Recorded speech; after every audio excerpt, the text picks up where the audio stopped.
Lieutenant general retired Asim Saleem Bajwa Pakistan میں اہم فوجی اور سیاسی عہدوں پہ رہے ہیں۔ D G I S P R تھے، بہت ہی طاقتور D G I S P R تھے۔ اس کے بعد کمانڈر سدرن کمانڈ تھے، اور اب سی پیک اتھارٹی کے سربراہ ہیں اور وزیر اعظم کے میڈیا کے حوالے سے معاون خصوصی ہیں۔ ان کے حوالے سے ایک خبر آئی ہے، خبر دھماکہ خیز ہے، جو کہ ایک ویب سائٹ نے شائع کی ہے، جو کہ صحافی احمد نورانی نے اس میں ایک انویسٹیگیٹو پیس کیا ہے ان کی عاصم سلیم باجوہ کی فیملی کے اثاثوں کے حوالے سے، ان کی بزنس امپائر کے حوالے سے۔ یہ خبر جمعرات کو سامنے آئی، لیکن پاکستان کے میڈیا میں اس کا کوئی ذکر نہیں ہے۔ اب اس کا تعلق ملک میں جو اس وقت حالات ہیں ان سے ہے، سیلف سینسرشپ سے ہے، دباؤ سے ہے، یہ ایک الگ بحث ہے۔ لیکن ڈی ڈبلیو اردو کے اس پلیٹ فارم سے آج ہم اس خبر پر نظر ڈال رہے ہیں۔ ہمیں جوائن کیا ہے امریکہ سے احمد نورانی نے، ان سے ہم اس خبر کی مزید تفصیلات جانتے ہیں۔ تو احمد نورانی، آپ نے ٹائم نکالا ہے ہمارے لیے، آپ کا بہت بہت شکریہ۔ سب سے پہلے میں اگر آپ سے یہ کہوں کہ اسیوم کر لیں ذرا دیر کے لیے کہ کافی لوگوں نے آپ کی یہ سٹوری نہیں پڑھی ہے، انہیں کچھ پتہ نہیں ہے کہ اس میں دھماکہ خیز مواد ہے کیا۔ اگر میں آپ سے کہوں چیدہ چیدہ پوائنٹس کیا ہیں جو آپ نے انرتھ کیے ہیں اس انویسٹیگیشن میں؟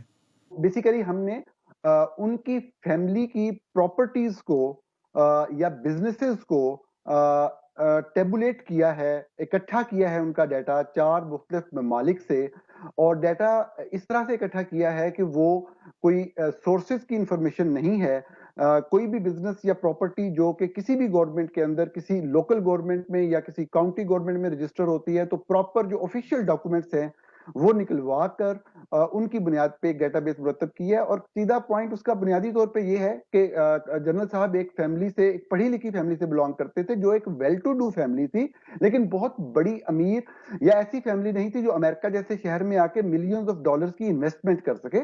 تو یہ ایک انڈرسٹینڈنگ ہے کہ ان کی جو فیملی جب 2002 میں ویسے تو 1990 سے ان کے بھائی یہاں موجود تھے، لیکن 2002 سے جب بزنس سٹارٹ ہوا تو اسی سال، اس سال کے آخر میں، 2003 کے شروع میں، 2002 کے آخر میں عاصم سلیم باجوہ صاحب نے جنرل مشرف کو جوائن کیا جو ڈکٹیٹر تھے، اور یہ ان کے سٹاف آفیسر کے طور پر ان کے ساتھ گئے۔ وہاں سے بزنس کی ایک زبردست قسم کی گروتھ نظر آتی ہے۔ تو ایک سوال اٹھتا تھا کہ یہ شروع کی انویسٹمنٹس کیسے ارینج کی گئی۔ یہ بنیادی سوال تھا اس ساری انویسٹیگیشن کا۔ سوال صرف پوچھا گیا، صاحب ظاہر ہے وہ وزیر اعظم کے معاملے خصوصی ایک وزیر کی حیثیت رکھتے ہیں، یہ سوال پوچھنا بنتا تھا، لیکن انہوں نے اس کا جواب 3 ہفتے تک نہیں دیا۔ پھر آگے بیسیکلی ٹیبولیٹ کیا گیا ہے کہ ان کی 99 کمپنیز بنی ان 4 ممالک کے اندر، جو ریسٹورنٹ فرنچائزز 175 قائم کی، تو جس میں سے 133 ابھی ان تک 4 قائم ہے۔ ممالک میں کون کون سے ملک شامل ہیں؟ یہ امریکہ، پاکستان، یو اے ای اور کینیڈا۔ تو ان کے اندر کمپنیوں کی ٹوٹل تعداد اور تمام کمپنیوں کے انکارپوریشن سرٹیفکیٹس، جو یا تو ان جیورسڈکشنز جہاں پہ وہ رجسٹر ہوئی ان کے آفیشیل ویب سائٹ سے موجود تھے، یا جہاں موجود نہیں تھے وہاں پہ پراپر لیگل طریقے سے اپلائی کر کے سرٹیفائڈ کاپیز نکلوائی گئی۔ ان بزنسز کی آگے انویسٹمنٹ بعض جگہ پہ ریسٹورنٹ فرنچائزز کی صورت میں تھی، بعض جگہ پہ پراپرٹیز خریدی گئیں جو کہ کمرشل پراپرٹیز تھیں، جن کی ویلیوز جس طرح 2018 میں جو پراپرٹیز خریدی گئیں، وہ ایک کی پراپرٹی کی ویلیو $5 ملین ہے، اور ایک کی پراپرٹی کی ویلیو $1.2 ملین ہے، جس کے اوپر ڈیولپمنٹ کی گئی اور ایک شاپنگ سینٹر بنا تو اس کی ویلیو بھی 5 ملین سے زیادہ ہو گئی۔ تو بنیادی جو فیکٹس ہیں وہ یہ ہیں کہ جنرل صاحب کے بیٹوں نے 4-5 سال پہلے انویسٹمنٹ کرنا شروع کی، اور انہی سیکٹرز میں انویسٹمنٹ کی جو کسی نہ کسی طریقے سے جنرل صاحب کی جو ذمہ داریاں تھیں ان سے کوئی نہ کوئی مطابقت ان کی بنتی تھی۔ جیسے وہ بلوچستان میں کمانڈر صدرن کمانڈ لگے، جو کہ ایک منرل رچ پروونس ہے، تو ان کے بیٹے کے نام پہ ایک مائننگ کے سیکٹر میں کمپنی نظر آتی ہے۔ بلوچستان میں ایک بہت بڑا پروجیکٹ ہمارا چل رہا ہے، پاکستان چائنا اکنامک کوریڈور سی پیک، تو وہ کمانڈر صدرن کمانڈ ہونے کے ناطے زیادہ کام بلوچستان میں ہو رہا ہے۔ تو ان کے بھائی جو کہ پیشے کے لحاظ سے ڈاکٹرز ہیں، وہ ایک سلک لائن، اب سلک لائن بھی وہ سلک روڈ چائنا والا معاملہ، وہ ایک نام ملتا ہے، تو انہوں نے labour and manpower supply کی ایک کمپنی بنا لی۔ تو یہ سب سوال اٹھتے تھے، سوال اٹھائے گئے ہیں، لیکن جو کمپنی کا نام لکھا ہے اس کی اونرشپ کا ہر ڈاکومنٹ، آفیشیل ڈاکومنٹ جو ہے وہ اس سٹوری کا حصہ ہے۔ آخری بات، ان کے بیٹوں نے جو انویسٹمنٹ کی پاکستان کے اندر وہ 6-7 سیکٹرز میں تھی, امریکہ کے اندر بھی وہ انویسٹمنٹ آئی. اور ظاہر ہے کہ سب سے اہم پوائنٹ اس سٹوری کا پاکستان کے خاص تناظر کے اندر ایک یہ بھی بنتا ہے کہ جس ڈپارٹمنٹ سے تعلق ہے عاصم باجوہ صاحب کا, یا تعلق رہا ہے, یا جس ڈپارٹمنٹ کے یہ میڈیا کے انچارج رہے, فوج کے ڈپارٹمنٹ کے, اس میں ان کا مسلسل ایک نیریٹو جو ہمیں ملتا ہے کہ لوگوں کو کہا جاتا ہے کہ وہ پاکستان میں آ کے انویسٹ کریں, باقاعدہ ISPR کانفرنسز کنڈکٹ کرتا ہے اکانومی کے اوپر. تو ان کے بیٹوں نے نہ صرف پچھلے 3-4 سالوں میں امریکہ میں انویسٹمنٹس کی, کمپنیاں کھولی, بلکہ انہوں نے گھر بھی آ کے 2018 میں جب یہ کمانڈر صدر ان کمانڈ تھے تو یوشا سلیم باجوہ جو ان کے بیٹے ہیں, انہوں نے 2 گھر 2018 میں امریکہ میں خریدے. اچھا, آپ نے اس رپورٹ کی تیاری کے دوران, جیسے آپ نے کہا, آپ نے عاصم سلیم باجوہ صاحب سے رابطہ کیا, انہوں نے جواب نہیں دیا. ہم نے بھی آج ان سے رابطہ کرنے کی کوشش کی ہے. ان کے جو قریبی سٹاف میں ہیں بریگیڈیئر عتیق, ان کو بھی ہم نے کالز کی, لیکن نہ ہماری کالز ریسیو ہوئیں, نہ کوئی وہاں سے جواب آیا. تاہم کل رات کو باجوہ صاحب نے ایک ٹویٹ کیا جس میں انہوں نے کہا کہ ایک ان نون ویب سائٹ جو ہے وہ ملیشیس پروپیگنڈا کر رہی ہے میرے خلاف. تو اور اس کے علاوہ بھی ہم نے دیکھا ہے کہ ان کے بھائیوں نے کہا ہے کہ جی کہ ہمارے بزنس سے باجوہ صاحب کا کوئی تعلق نہیں ہے. اس طرح ان کے صاحبزادے کا میں نے ایک ٹویٹ دیکھا ہے جس میں انہوں نے کہا کہ جی یہ تو را کی سازش ہے, سی پیک کو ناکام کرنے کی سازش ہے. عاصم باجوہ صاحب یہ کہنے میں حق بجانب ہو سکتے ہیں کہ اگر میرے بھائیوں نے کئی سال پہلے جا کے وہاں پہ کوئی بزنس شروع کیا تو اس سے میرا کیا تعلق ہے؟ دیکھیے, بڑا سمپل اور سادہ سا جواب میرا یہ ہوگا کہ اگر ان کے بھائی نے ٹویٹ کیا ہے کہ ہمارے اس بزنس سے عاصم باجوہ کا کوئی تعلق نہیں ہے, تو میں ایک صحافی کی حیثیت سے بہت واضح انداز میں سادہ بات یہ کروں گا کہ پھر میری سٹوری غلط ہے. میں نے جو سٹوری کی ہے اس میں میرے سے سوال ضرور پوچھا جا سکتا ہے, لیکن کوئی بھی صحافی ان ڈاکومنٹس کا مطالعہ ضرور کرے گا جو میں نے ساتھ لگائے ہیں. وہ یا یہ کہہ سکتے ہیں کہ یہ ڈاکومنٹ جعلی ہے یا میں نے خود بنایا ہے. اگر وہ گورنمنٹ کا آفیشیل ڈاکومنٹ ہے جو یہ کہہ رہا ہے کہ محترمہ فرخ زیبا, جو کہ عاصم سلیم باجوہ صاحب کی اہلیہ ہیں, جن کا نادرا سے ریکارڈ بھی ویریفائی کیا گیا, ان کے بائی برتھ سرٹیفکیٹ سے بھی اور ان کے بائی میرج سرٹیفکیٹ سے بھی, وہ 2007 سے ایک آپریٹنگ ایگریمنٹ جو کہ اوہایو اسٹیٹ آف امریکہ میں رجسٹر ہوا, باجوہ صاحب کے باقی 5 بھائیوں کے ساتھ پیرنٹ کمپنی باجکو گلوبل مینجمنٹ میں برابر کی مالک ہیں. اگر یہ بات غلط ہے تو پھر صاف ظاہر ہے کہ سٹوری غلط ہے, پھر تو ایک دوسری طرف بات چلنی چاہیے. اور اسی فیکٹ کو ڈینائی کرنا ہے بنیادی طور پہ باجوہ صاحب نے یا ان کے بھائی نے. انہوں نے یہ نہیں کہنا کہ ان کا کوئی تعلق, انہوں نے کہنا ہے کہ یہ جو سٹوری کی گئی ہے, جو ایک گمنام یا ایک نئی ویب سائٹ پہ سٹوری کی گئی ہے, اس میں یہ والا جو ڈاکومنٹ لگایا ہے جس کی بنیاد پہ ایک صحافی یا رپورٹر یہ کنسیو کر رہا ہے کہ بیگم صاحبہ کا کوئی حصہ ہے, تو یہ ڈاکومنٹ جعلی ہے, غلط ہے, یہ کہنا ہے انہوں نے. تو اس حد تک تو آپ کی بات صحیح ہے. میں نے ایک ٹویٹ دیکھا ہے ان کے بھائی کا, عبد المالک باجوہ کا, جو کہ پریزیڈنٹ ہیں اس باجکو کمپنی کے, اور انہوں نے کہا ہے کہ عاصم باجوہ اور ان کے صاحبزادوں کا کمپنی سے تعلق نہیں. انہوں نے ان کی اہلیہ کے بارے میں کچھ نہیں کہا. آپ کی اس رپورٹ میں آپ نے یہ بھی نشاندہی کی ہے کہ باجوہ صاحب نے جو اپنے ایسٹس وغیرہ ڈکلیئر کیے تھے, اس میں انہوں نے اپنی اہلیہ کی اگر کوئی بزنس انوالومنٹ ہے باہر یا ملک میں تو وہ بھی ظاہر نہیں کی ہے. Is that a big issue? Yes, that's a very big issue. Pakistan میں کوئی بھی شہری جو کہ ٹیکس ریٹرن فائل کرتا ہے, وہ پابند ہوتا ہے کہ اگر اس کی وائف اس کی ڈیپینڈنٹ ہے, یعنی کہ ان پہ انحصار کرتی ہے, وہ خود سے کوئی بزنس یا کاروبار نہیں کرتی, تو وہ اس کے ایسٹس بھی ڈکلیئر کرے گا. اگر وہ ڈیپینڈنٹ نہیں ہے تو وہ اپنے ایسٹس خود ڈکلیئر کرے گی. پارلیمنٹیرینز پہ یا جس طرح ایڈوائزرز یا اسپیشل اسسٹنٹس ہیں, جب یہ کوئی بھی ڈکلیریشن فائل کرتے ہیں, statement of assets and liabilities ہم اس کو کہتے ہیں, تو وہ پابند ہوتے ہیں کہ لازمی طور پہ چاہے ان کی وائف ڈیپینڈنٹ ہے یا ڈیپینڈنٹ نہیں. یہ بہت اہم فرق ہے. سب سے اہم فرق یہ ہم دیکھنے والوں کو سمجھنا ہے کہ وہ ڈیپینڈنٹ ہیں یا نہیں, اس کے ایسٹس ڈکلیئر کرنے ہیں. چلڈرن کا ڈیپینڈنٹ ہونا نہ ہونا میٹر کرتا ہے. اگر وہ ڈیپینڈنٹ ہو گئے ہیں تو پھر ضرورت نہیں ہے. انہوں نے باقاعدہ لکھا کہ میرے یا میری وائف کے پاکستان سے باہر کوئی اموویبل پراپرٹی نہیں. اس کے اوپر لائرز کی مختلف رائے ہے کہ اگر property is owned by the business اور بزنس ڈکلیئر کیا ہوا ہے تو کوئی مسئلہ نہیں, ہو سکتا ہے ان کی بیگم صاحبہ نے جو ایسٹس اپنے ڈکلیئر کیے ہیں اس میں کیا ہو. بات آصم باجوہ صاحب کی ہو رہی ہے, انہوں نے ڈکلیریشن دی ہے اور انہوں نے واضح طور پہ اسپیسیفکلی اپنے اور اپنی بیگم کے حوالے سے لکھا ہے کہ ان کا پاکستان سے باہر کوئی بزنس کیپٹل نہیں.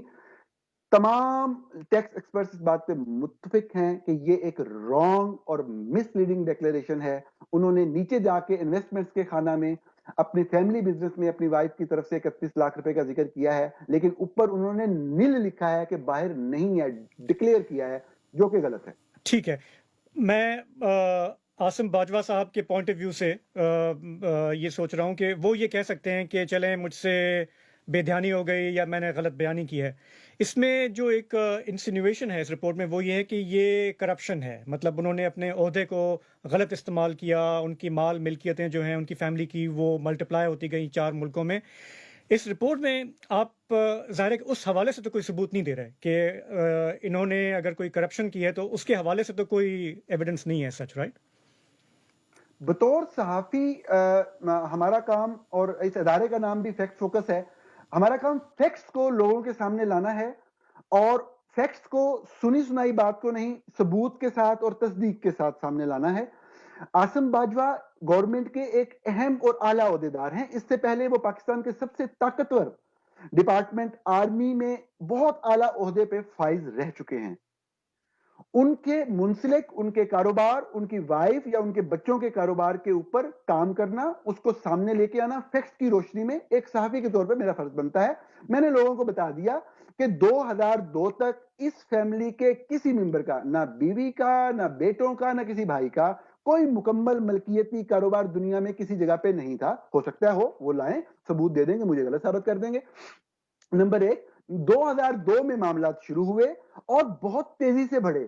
میں نے اس کے ثبوت مانگے ہیں, صرف یہ رپورٹ کیا ہے کہ میرے سوال کا جواب نہیں دیا. ہو سکتا ہے وہ کل کو کہیں جی یہ ہمارے پاس ثبوت ہے, لیکن سٹوری یہاں پہ ختم نہیں ہو رہی نا. سٹوری آگے چلتی ہے کہ یک دم آپ دیکھیں کہ ایک ایکول پارٹنرشپ آتی ہے ایک ملینز آف ڈالرز کے بزنس میں. نمبر 1, بیٹے انویسٹمنٹ کرتے ہیں تب جب وہ ٹاپ آفیسز ہولڈ کر رہے ہوتے ہیں, اور وہ سیکٹرز میں انویسٹمنٹ کرتے ہیں جن کا ان سے کوئی نہ کوئی زیادہ تر معاملات میں ریلیشن شپ بن رہا ہے. ریئل اسٹیٹ میں بہت بڑے بڑے بنگلے اور فارم ہاؤسز بن رہے ہیں, مائننگ کی کمپنیاں چل رہی ہیں, بیوریجز کی کمپنیاں چل رہی ہیں, مارکیٹنگ کی کمپنیز جو ہیں وہ بن رہی ہیں, مینوفیکچرنگ کی کمپنیز بن رہی ہیں.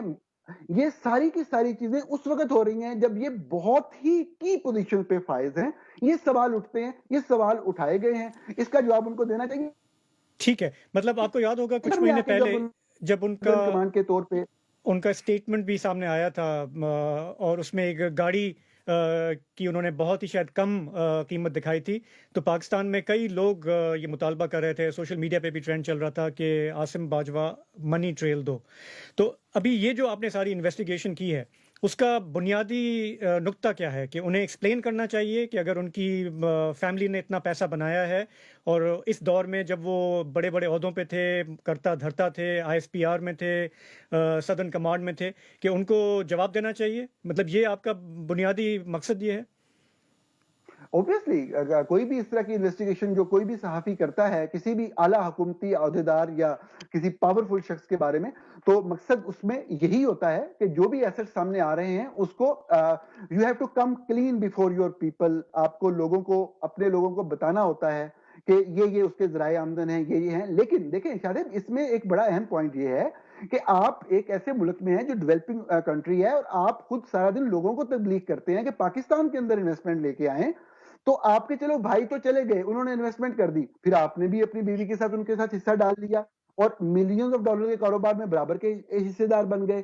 پھر آپ اپنے بچوں کو بھی سارے کاروبار جو ہیں وہ باہر یا UAE میں ہو رہے ہیں یا امریکہ میں ہو رہے ہیں. پھر آپ 2018 میں 2 گھر خرید رہے ہیں امریکہ میں, جب آپ کمانڈر صدرن کمانڈ پاکستان کے اہم ترین عہدے پہ فائز ہیں. تو یہ پاکستان جیسے صرف ایک تو آپ والی بات کہ بالکل جو پاورفل ہے اس کو اکاؤنٹیبل ہونا ہے, جواب دینا ہے, حساب دینا ہے, لیکن یہ فیکٹ ان کو بھی ڈینائی کرنے آ کے یا تو کہیں کہ یہ ساری باتیں غلط ہیں, نہیں انہوں نے گھر لیے یہاں پہ, نہیں کمپنیاں بنائی. ٹھیک ہے, آپ سے آخری سوال کہ آپ نے ظاہر ہے کہ کافی مہینے اس پہ محنت کر کے اس کو رپورٹ کو شائع کیا ہے. پاکستان میں ظاہر ہے کرپشن ایک بہت بڑا ایشو ہے, اور سیاستدانوں کی کرپشن کی بات ہوتی ہے, ایک جج ہیں ان سے منی ٹریل مانگی جا رہی ہے, صحافیوں کو بھی کہا جاتا ہے کہ وہ لفافہ صحافی ہیں. یہ آپ کی اتنی دھماکہ خیز اگر خبر ہے پاکستانی میڈیا پہ نہیں دیکھی, جتنا میں آج مانیٹر کر پایا ہوں کہیں پہ کوئی ذکر نہیں ہے. تو اس سے کیا شکوک و شبہات اٹھتے ہیں کہ رپورٹ میں کہیں جھول ہے, کہیں یہ باؤنس نہ کر جائے؟ دیکھیں یہ سوال ہمیشہ اٹھایا جا سکتا ہے کسی بھی صحافی کی خبر کے اوپر, اور خبریں مختلف طرح کی ہوتی ہیں. کبھی آپ انفارمیشن بیس خبر کرتے ہیں جس کے اندر جھول کا امکان ہوتا ہے. آپ کی ایک انفارمیشن ہے, کسی نے آپ کو بتایا ہے, آپ سمجھتے ہیں آپ کا سورس کریڈیبل ہے, لیکن اس انفارمیشن میں کوئی جھول ہوتا ہے. میں نے تو کوئی انفارمیشن اس طرح کی دی نہیں جو کسی سورسز سے لی گئی ہو. میں نے تو سمپلی لکھا ہے اتنی کمپنیاں, اتنی فرینچائزز, اتنی انویسٹمنٹ, اتنی پراپرٹیاں, اتنی ریزیڈینشیل پراپرٹیاں امریکہ میں, اتنی کمرشل پراپرٹیاں, یہ شاپنگ سینٹر یہ بنائے ہیں, یہ ان کی ایگزیکٹ پرائس گورنمنٹ کے ڈاکومنٹس پہ لکھی ہوئی ہے, سارے ڈاکومنٹ اپلوڈ کر دیے ہیں. جھول یہی ہو سکتا ہے کہ یا امریکی حکومت کی ویب سائٹس پہ پڑی ہوئی آفیشیل ڈاکومنٹس غلط ہیں, یا حکومت پاکستان نے مجھے جو سرٹیفائڈ کاپیاں فراہم کی ہیں وہ غلط ہیں. ان دو کے علاوہ تیسری بات اس سٹوری کے حوالے سے شاہ صاحب نہیں ہو سکتی. کافی لوگ شاید یہ بھی کہیں گے کہ پاکستان کا میڈیا کچھ زیادہ ہی آزاد ہے تو اس کو شاید رپورٹنگ کی اجازت نہیں ہے, لیکن بہرحال آپ نے ایک صحافتی کوشش کی ہے تو ہمارا یہ فرض تھا کہ ہم آپ سے بھی سوال کریں کہ آپ نے یہ رپورٹنگ کیسے کی, انویسٹیگیشن کیسے کی. آپ نے ہمارے سوالوں کا جواب دیا, آپ کا بہت بہت شکریہ. بہت شکریہ, تھینک یو.